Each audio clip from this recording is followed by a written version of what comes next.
Hi everyone, welcome back to my channel, and I'm carrying on with the Casey Anthony trial. There's 4 witnesses in this video. They're not very long. So I'll start with Brendan Fletcher. He was with the Orange County Sheriff's Office in 2008 and was a corporal in the Uniformed Division. He was first on scene at the Anthony's home on the 15th of July 2008. He initially was there by himself until other deputies arrived. He was told the nature of the call was a stolen vehicle, and also that there was some verbal altercation with the caller, which was Cindy and her daughter. When he gets there, he approaches the front door. He enters the house and makes contact with the caller and began to gather information from the caller and why they called. Initially, there were 3 adults in the home: George, Cindy and Casey. Brendan asked why did she call and what was the nature of the call. Then later he got more information about the granddaughter being missing. Brendan spoke to Casey shortly after he had spoke to Cindy. He asked Casey a few questions and he said she wasn't very forthcoming with anything or any type of information because she's busted. There did come a point where he did get more information from Casey. She told him that her daughter had been missing for a period of time, about a month. She had last seen her in the custody of the nanny, and she had been conducting her own investigation.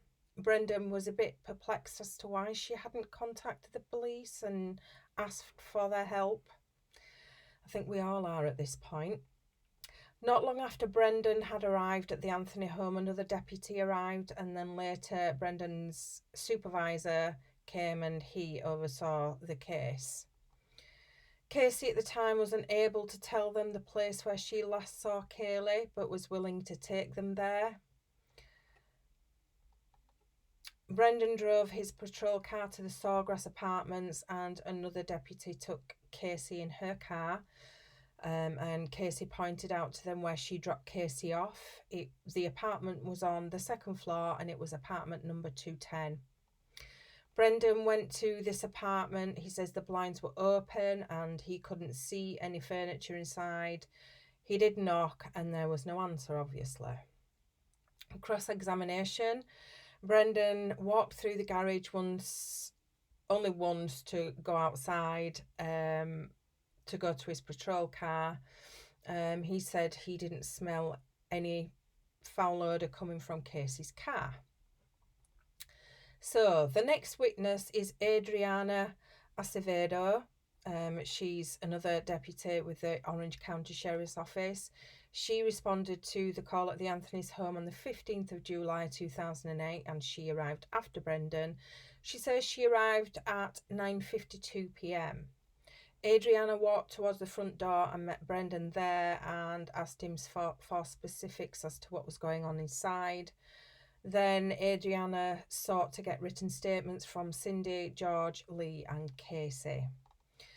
Then when Sergeant Hosur arrived, he asked Adriana to escort Casey to the Sawgrass apartments and this began at 11:50 p.m. Casey wasn't under arrest at this point and wasn't handcuffed, and Adriana made the point of asking Casey if she was okay. She wasn't under arrest. She wasn't forced to take them there. She was doing it under her own free will. So she says it only took a few minutes to get to the apartments from the Anthony's home and they arrived at 12:05 a.m. When they arrived, Casey told Adriana which apartment it was. Casey told her that she was certain that was the apartment. They then returned back to the Anthony's home and arrived back at 12:25 a.m. Cross-examination. Adriana says Cindy was upset. George was quiet and calm and Casey was fairly quiet. Adriana was in the house for about 2 hours before they went to the Sawgrass apartments. She says she did smell an odour from the car in the garage, but didn't know if it was coming from the car or it was in the garage. She says it smelled like a garbage type odour. The redirect, Adriana passed the car in the garage. She doesn't have a lot of experience with the smell of human decomp. So the next witness is Amanda Macklin. She worked at the Sawgrass Apartments. On the 16th of July 2008, apartment 210 was vacant. It had been vacant since 25th of February 2008. Amanda researched the prior occupants of that apartment, and Zenaida Fernandez Gonzalez had not occupied that apartment, nor any of the other apartments at that complex. Amanda was shown a photo of Casey and asked if she had seen her at the complex. She hadn't seen her before, nor did she recognise her. She was also shown a photo of Kaylee, and Amanda didn't recognise her either. Lieutenant Reginald Hosur was a sergeant at the Orange County Sheriff's Office in 2008. He was the one that the deputies reported to. On the 15th of July 2008, he received information from Brendan that he was needed at the scene, and he arrived at 10:24 p.m. and he would have the supervisory role. Once he received a debrief from Brendan, he told him to make sure they had everything secured and directed them to make contact at several different locations, one of which was the Sawgrass Apartments. He also then directed them to visit Tony's apartment, and one of his deputies retrieved a cell phone from Tony's. Reginald instructed his deputies to obtain statements. When they had got to Casey's statement, Reginald then had a conversation with her.